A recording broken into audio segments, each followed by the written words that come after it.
It's a cold and rainy day here out in Indiana.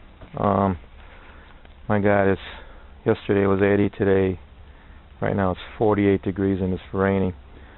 What I want to do is, for part 7, is go over some of the techniques for removing rust and then get out of the rain. What I did here is I'm using straight vinegar right off your shelf in your store. Same stuff you use for your salad.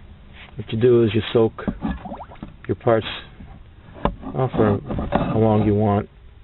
The longer you soak them, the better it works. And it's good rust remover. Here I had this part in here for 24 hours and it's already removing the rust. One thing to remember though, if you use this method, is to make sure that you coat the paint or coat the part with either oil or paint it right away, otherwise it'll start to rust again. Vinegar is also a good degreaser.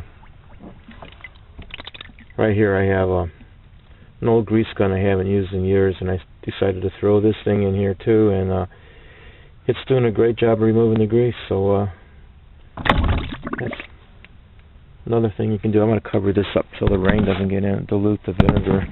Okay, another way to remove rust is using a chemical process.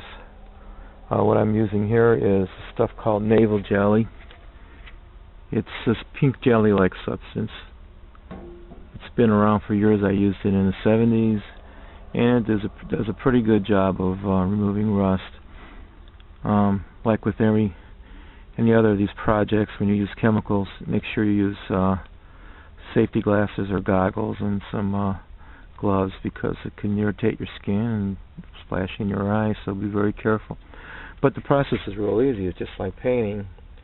You paint the navel jelly on your part, your rusted part, wait 10 minutes and then rinse it off. Here, if you can see, I started some of the process. I painted some navel jelly on the bottom of this part and waited the required time and rinsed it off, and it's doing a pretty good job.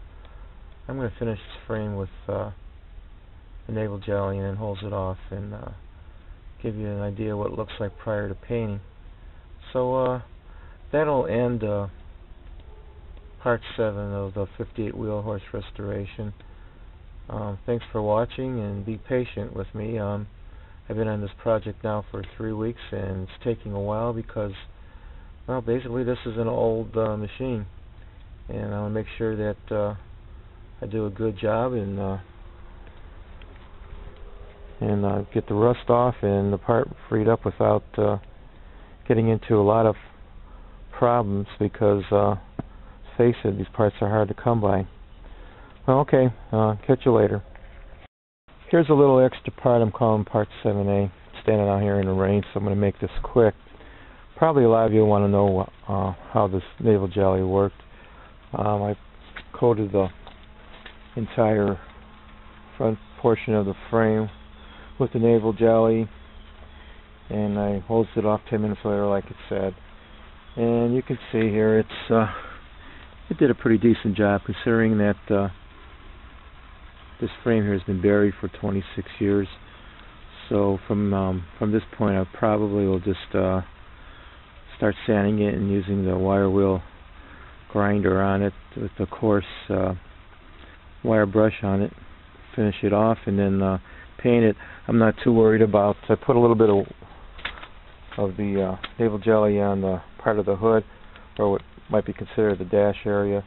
I'm not too concerned about that because I'm going to be doing some body work to this anyway. This will probably be one of the final things I'll be doing. I'll probably have this thing running in operation before I even start doing a little bit of that body work. Anyway, this is the end of part 7A. Thanks for watching.